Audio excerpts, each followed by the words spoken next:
Hai teman-teman, kembali lagi dengan saya Maria Paulina di Palliative Care. Sebelumnya, apa kabar teman-teman? Semoga semua dalam keadaan yang sehat, luar biasa, bahagia ya. Karena teman-teman harus dalam kondisi yang sehat dan bahagia. Dalam kondisi ini adalah kondisi yang paling dibutuhkan untuk menghadapi situasi yang luar biasa pada saat ini ya teman-teman. Oke, untuk kesempatan kali ini ada submateri di palliative care yang berjudul di prinsip dan teknik komunikasi dalam mengkaji pasien terminal. Nah, selama beberapa menit ke depan, yuk kita diskusi tentang submateri ini. Semoga kita dapat mengikutinya dengan baik. Oke, langsung saja. Oke, perawat adalah profesi yang difokuskan pada keperawatan individu, keluarga, dan masyarakat, sehingga mencapai atau memulihkan kesehatan yang optimal dan kualitas dari hidup sampai mati. Dari pagi sampai malam, ya, kita 24 jam merawat pasien, terus kemudian bahkan lebih dekat dengan pasien daripada dokter, ya. Nah, ini menurut Dadang Hawari, orang yang mengalami penyakit terminal dan menjelang sakratul maut lebih banyak mengalami penyakit kejiwaan, krisis spiritual, dan krisis kerohanian. Sehingga pembina rohani saat klien menjelang ajal perlu mendapatkan perhatian khusus. Nah, pasien biasanya mengalami rasa depresi yang berat, perasaan marah dan ketidakberdayaan ya, dan sampai keputusasaan. Dalam fase akhir kehidupannya ini, pasien tersebut kemungkinan selalu berada di samping perawat.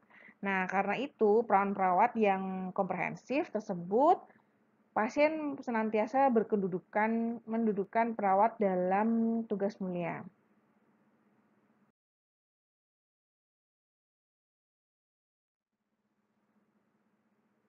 Adapun pembahasan kita kali ini tidak jauh tidak bukan adalah untuk mengetahui tahap-tahap menjelang ajal, mengetahui tipe-tipe menjelang kematian, mengetahui tanda-tanda klinis menjelang kematian, dan yang keempat adalah mengetahui respon berduka, menambah pengetahuan tentang prinsip dan teknik komunikasi dalam mengkaji pasien, terminal, dan menjelang ajal. Komunikasi adalah pertukaran informasi, pikiran, ide, dan perasaan di antara dua atau lebih individu. Kemudian kita bahas review tentang komunikasi terapeutik, di mana komunikasi terapeutik adalah komunikasi yang direncanakan secara sadar. Ya, ini bertujuan dan kegiatannya dipusatkan untuk kesembuhan pasien. Kemudian menjelang ajal atau sakratul maut adalah suatu keadaan di mana menurut akal sehat tidak ada harapan lagi bagi klien untuk sembuh atau terminal illness.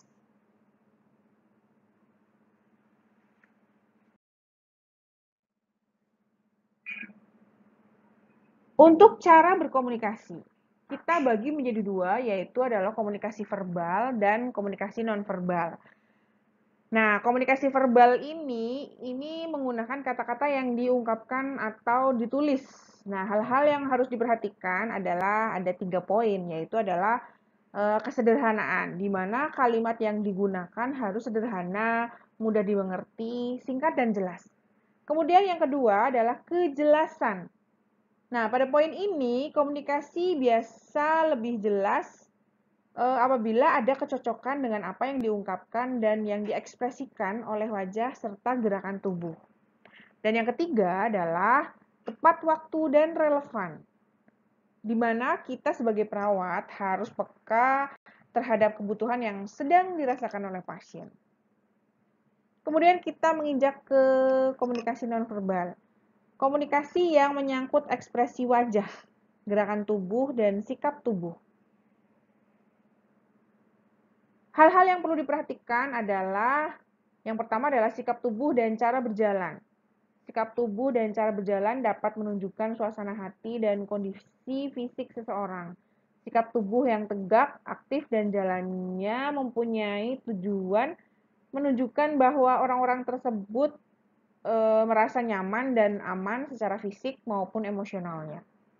Yang kedua adalah ekspresi wajah, di mana wajah, terutama mata, otot-otot di sekitar mata dan mulut dapat mengekspresikan macam-macam emosi seperti kegembiraan, kesedihan, kemarahan, kekecewaan, ketakutan, malu, dan seterusnya. Kemudian yang ketiga adalah ekspresi gerakan tangan, maksudnya gerakan tangan ya. Di mana gerakan tangan adalah suatu komunikasi yang penuh arti. Nah, gerakan tangan ini bisa mengkomunikasikan macam-macam perasaan.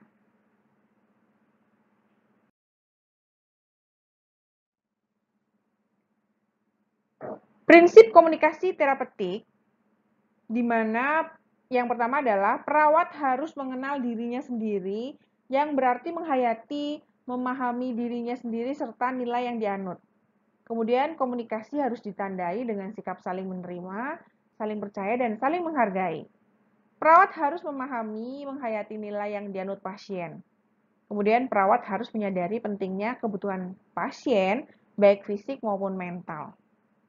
Kemudian, perawat harus menciptakan suasana yang memungkinkan pasien memiliki motivasi untuk mengubah dirinya, baik sikap maupun tingkah lakunya, sehingga tumbuh makin matang dan dapat memecahkan masalah-masalah yang dihadapinya. Kemudian ada tambahan, perawat mampu menguasai perasaan sendiri secara bertahap untuk mengetahui dan mengatasi perasaan gembira, sedih, marah, keberhasilan maupun masalah. Kemudian mampu menentukan batas waktu yang sesuai dan dapat mempertahankan konsistensinya. Nah, kemudian memahami arti empati sebagai tindakan yang terapeutik. Kemudian yang penting juga adalah kejujuran dan komunikasi yang terbuka. Dan yang terakhir, mampu berperan sebagai role model agar dapat menunjukkan dan meyakinkan orang lain tentang kesehatan. Nah, serta yang paling penting adalah bertanggung jawab.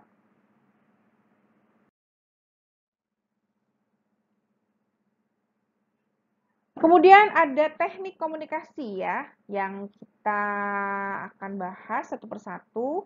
Berapa ini? Ada 14 poin. Yang pertama adalah mendengarkan atau listening, di mana mendengarkan orang lain dengan penuh perhatian akan menunjukkan bahwa apa yang dikatakan adalah penting. Yang kedua adalah berikan pertanyaan terbuka ya, atau broad opening, di mana ini dapat memberikan inisiatif kepada klien, mendorong klien untuk menyeleksi topik yang akan dibicarakan. Yang ketiga adalah restarting atau mengulang. Nah, berguna untuk memvalidasi, untuk menguatkan ungkapan klien, dan memberikan indikasi perawat untuk mengikuti pembicaraan. Yang keempat adalah acceptance atau penerimaan. Ini dapat mendukung dan menerima informasi dengan tingkah laku yang menunjukkan ketertarikan dan tidak menilai. Yang kelima adalah klarifikasi, merupakan teknik yang digunakan bila perawat ragu, kemudian tidak jelas, tidak mendengar, atau klien malu mengemukakan informasi dan perawat mencoba memahami situasi yang digambarkan klien. Kemudian yang keenam adalah refleksi. Refleksi ini dapat berupa refleksi isi dengan cara memvalidasi apa yang didengar. Nah, refleksi perasaan dengan cara memberi respon pada perasaan klien terhadap isi pembicaraan agar klien mengetahui dan menerima perasaannya. Asertif Asertif adalah kemampuan dengan cara meyakinkan dan nyaman mengekspresikan pikiran dan perasaan diri dengan tetap menghargai hak orang lain. Nah, kemudian yang selanjutnya memfokuskan. Teknik untuk menjaga pembicaraan tetap menuju tujuan yang lebih spesifik, lebih jelas, dan berfokus pada realita. Selanjutnya, membagi persepsi. Di mana teknik ini adalah cara meminta pendapat klien tentang hal-hal yang dirasakan dan yang dipikirkan. Kemudian adalah identifikasi tema. Teknik dengan mencari latar belakang masalah klien yang muncul dan berguna untuk meningkatkan pengertian dan eksplorasi masalah yang penting. Kemudian ada juga teknik diam, di mana teknik yang bertujuan untuk mengorganisir pemikiran dan memproses informasi, kemudian menunjukkan bahwa perawat bersedia menunggu respon. Informing, teknik yang menyediakan informasi dengan tujuan untuk mendapatkan respon lebih lanjut. Nah, ini ada teknik humor, di mana digunakan untuk membantu mengurangi ketegangan dan rasa sakit yang disebabkan oleh stres dan meningkatkan keberhasilan perawat dalam memberikan dukungan emosional terhadap klien. Saran.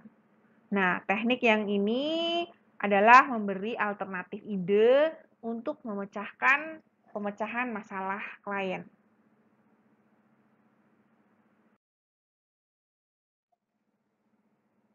Nah, pengertian terminal ini sendiri adalah suatu proses yang progresif menuju kematian, berjalan melalui suatu tahapan proses penurunan fisik, psikososial, dan spiritual bagi individu. Kondisi terminal adalah suatu keadaan sakit di mana menurut akal sehat tidak ada harapannya untuk sembuh. Keadaan sakit itu dapat disebabkan oleh suatu penyakit atau suatu kecelakaan.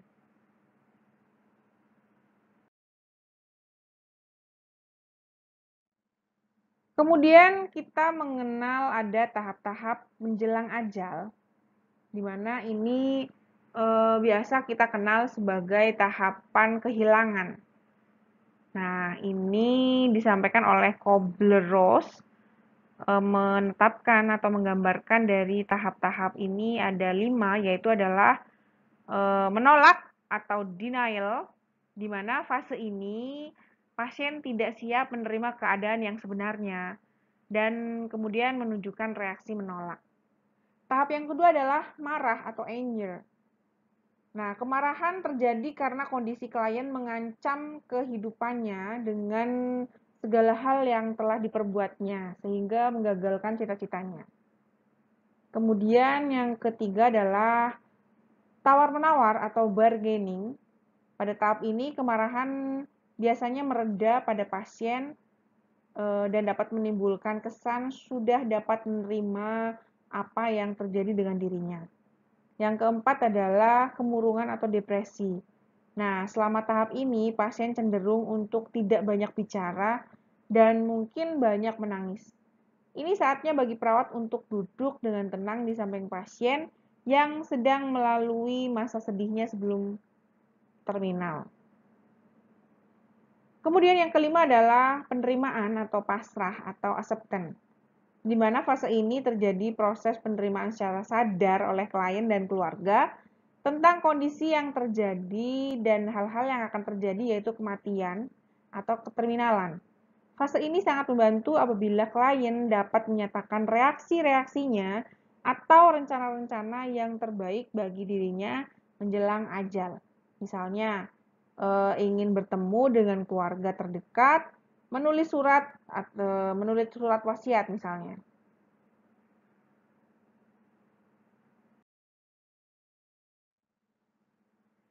Tipe-tipe perjalanan menjelang kematian. Ada 4 tipe dari perjalanan proses kematian, yaitu yang pertama adalah kematian yang pasti dengan waktu yang diketahui. yaitu adanya perubahan yang cepat dari fase akut ke kronik. Kemudian kematian yang pasti dengan waktu tidak bisa diketahui. Biasanya terjadi pada kondisi penyakit yang kronik. Yang ketiga, kematian yang belum pasti. Kemungkinan sembuh belum pasti. Biasanya terjadi pada pasien dengan operasi radikal karena adanya kanker. Dan yang keempat adalah kemungkinan mati dan sembuh yang tidak tentu. Terjadi pada pasien dengan sakit kronik yang telah berjalan lama.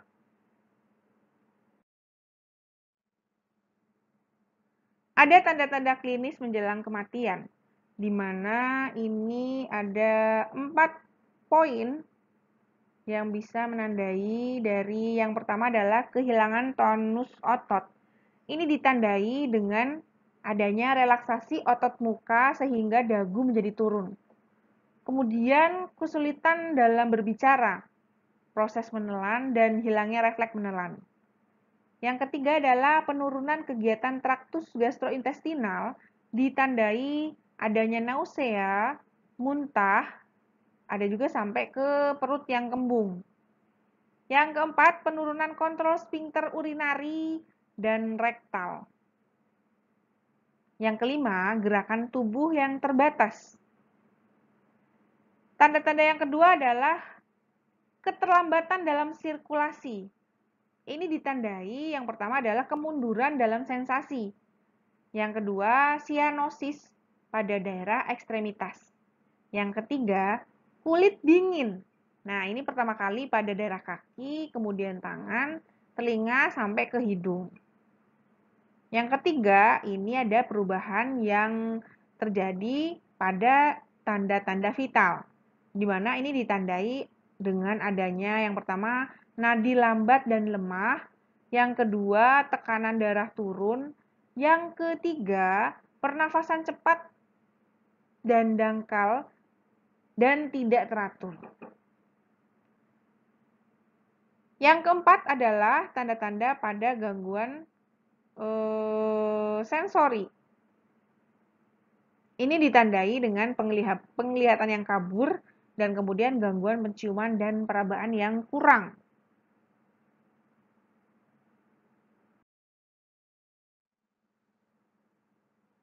Nah, teman-teman, ada beberapa jenis penyakit terminal. Contohnya ini dikategorikan sebagai penyakit terminal. Biasanya apa ya? Ada penyakit kanker, penyakit infeksi, ada stroke, AIDS, kemudian yang terakhir biasanya akibat kecelakaan yang fatal.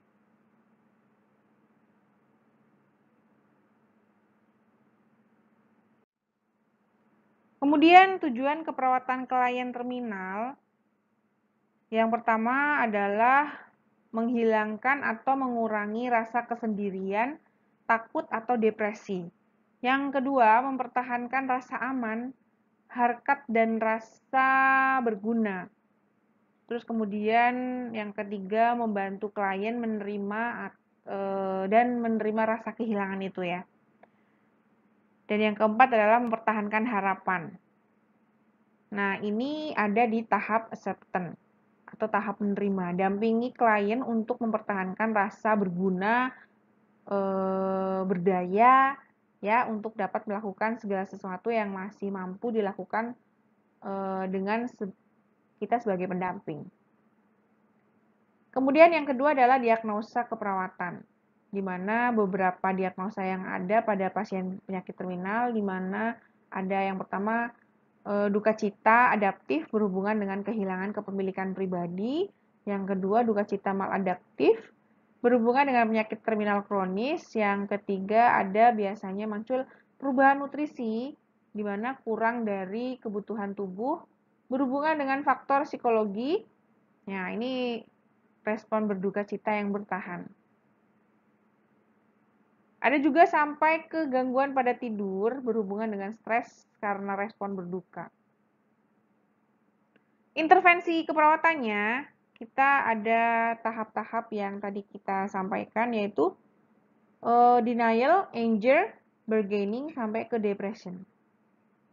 Nah, untuk yang denial, intervensi keperawatannya adalah beri dukungan pada fase awal karena ini berfungsi untuk protektif dan memberi waktu bagi klien untuk melihat kebenaran dengan konfirmasi kondisi antara lain melalui second opinion.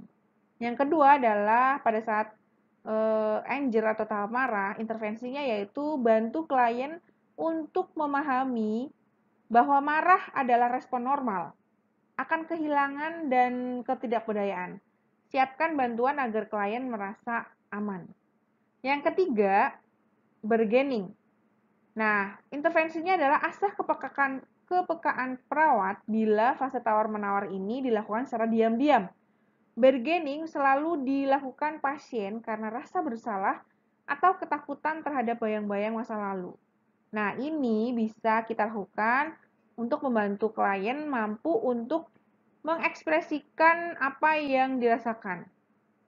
Apabila perlu, komunikasikan ke pemuka agama untuk mendampingi. Yang terakhir adalah depression, misalnya apa? Nah, tahap ini kita bisa mengintervensi klien perlu untuk merasa sedih dan beri kesempatan untuk mengekspresikan kesedihannya.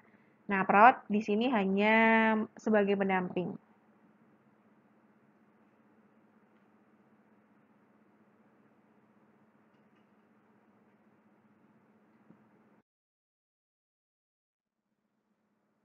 Ya, kita sampai di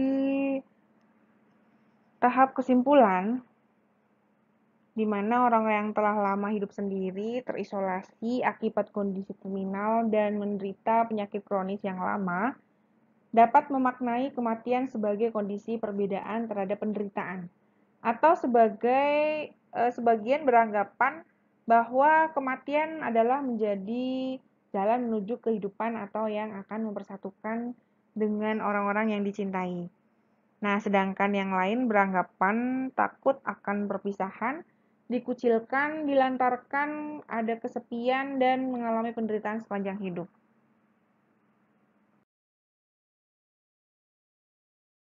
Akhir dari slide kita, diskusi kita, pemaparan saya.